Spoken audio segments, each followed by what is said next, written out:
17세 이하 월드컵에서 한국이 프랑스에 아쉬운 1대0 패배를 당했습니다.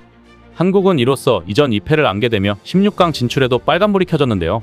그럼에도 슬퍼할 상황만은 아닙니다. 16강 진출 가능성이 아직 남아있기 때문인데요. 한국의 16강 진출 가능 여부와 다른 조들의 마지막 경기 상황 분석으로 좀 더 자세히 알아보도록 하겠습니다. U17 한국 축구 대표팀은 16강 진출을 위해 반드시 프랑스를 잡았어야 했지만 아쉬운 결과를 받아들었습니다. 현재 프랑스와 미국은 2연승으로 승점 6점씩을 얻었고 한국과 부르키나파소는 2연패에 빠진 상황입니다. 먼저 프랑스전 경기를 못 보신 분들을 위해 살짝 복귀해 보겠습니다. 프랑스는 2023 유럽축구연맹 U17 챔피언십 준우승팀답게 초반부터 막강한 전력을 과시했습니다. 전반 초반부터 압도적인 피지컬을 과시하며 한국을 흔들었는데요. 이날 유일한 골이 전반 2분 만에 터졌습니다. 프랑스의 세트피스 전술에 당했는데요. 코너킥 상황에서 문전을 향해 크로스를 올리지 않고 페널티 박스 밖에 있던 마티스 아마고에게 낮은 크로스를 건넸습니다. 아마고는 정확하고 강력한 슈팅을 날려 골망을 흔들었습니다.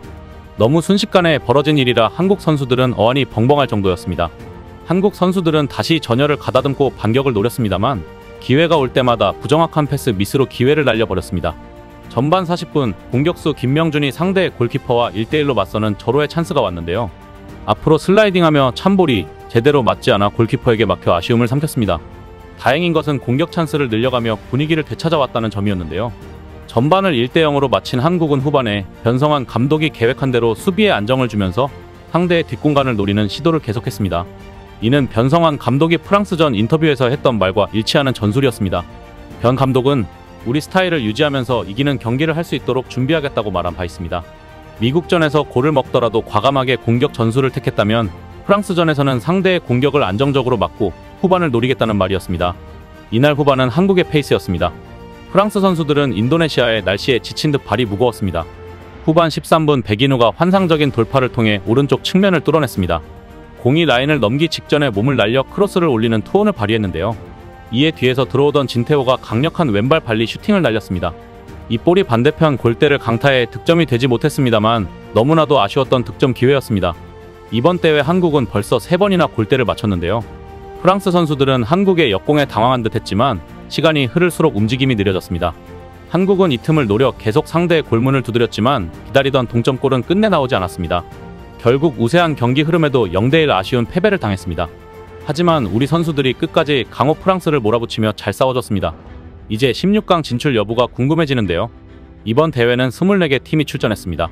4개 팀씩 6개 조로 나뉘어 조별리그를 치르고 각 조 상위 2팀과 조 3위 중 성적이 좋은 4팀이 16강 토너먼트에 진출하게 됩니다. 각 조별 3위의 승점 상황과 마지막 경기를 어느 팀과 하는지를 분석해보면 한국의 16강 진출 가능 여부를 알 수 있을 듯한데요. 한국이 속한 2조 마지막 경기에서 한국은 그나마 같은 조의 최약체 부르키나파소를 맞이하게 됩니다. 한국이 부르키나파소를 3골차 이상으로 이긴다면 수월하게 3위의 한 자리를 차지할 수 있는데요. 한 골이나 2골 차로 이긴다면 다른 3위들과 골득실을 따져야 하는 상황입니다. 현재 A조 상황을 살펴볼까요? A조 3위에는 개최국 인도네시아가 이므로 승점 2점을 얻은 상태입니다. 마지막 경기에선 모로코와의 경기가 예정돼 있는데요.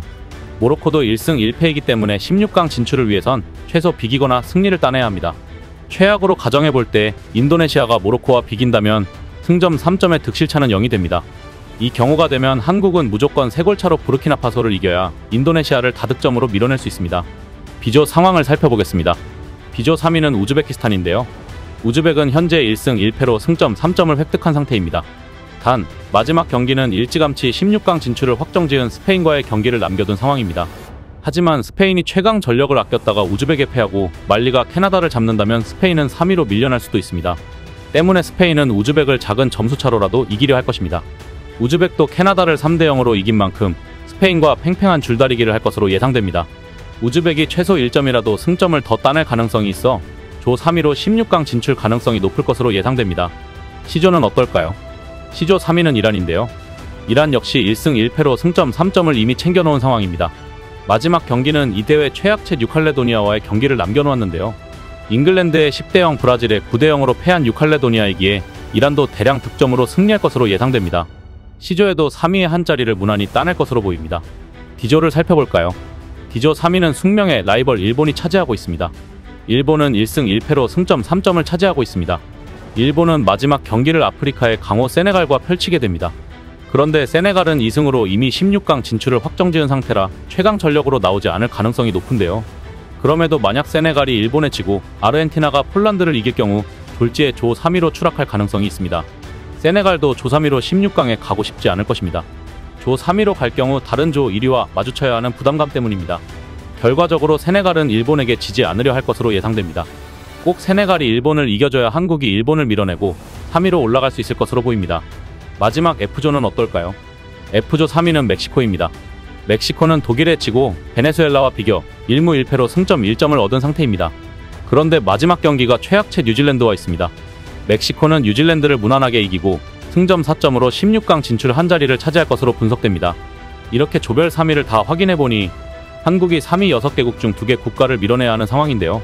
가장 유력한 시나리오는 A조의 인도네시아와 B조의 일본을 밀어내는 것이 가장 가능성이 높아 보입니다. 인도네시아와 일본이 각각 마지막 경기에서 패해야 한국이 승리한다는 가정하에 16강 진출을 이룰 수 있습니다. 쉽지 않은 경우의 수이긴 합니다만 안 되리라는 법은 없습니다.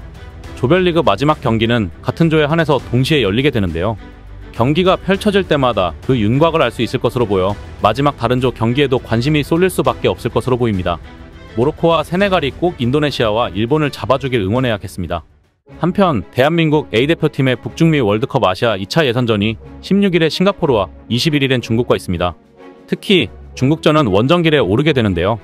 벌써 중국은 한국전 승리는 차치하고 좋은 경험으로 생각하려는 듯한 모양새입니다. 알렉산다르 양코비치 중국 축구 국가대표팀 감독은 대한민국과의 격차를 인정하는 발언을 했는데요. 양코비치 감독은 13일 중국 신화통신과의 인터뷰에서 우리는 세계 수준의 팀과 경기를 할 것이다. 한국은 아시아 축구뿐만 아니라 세계 축구에서도 개개인의 실력, 팀의 안정성, 자신감 면에서도 최고의 팀이다. 한국전은 우리에게 큰 도전이다면서 한국과의 격차를 인정했습니다. 그러면서도 항상 말하지만 우리는 이기기 위해 항상 경기할 것이다. 예선 첫 홈경기다. 우리는 뛰어난 정신력을 보여줘야 한다. 우리는 정신적으로 무장하고 이기려는 열정을 가지고 함께 싸워야 한다.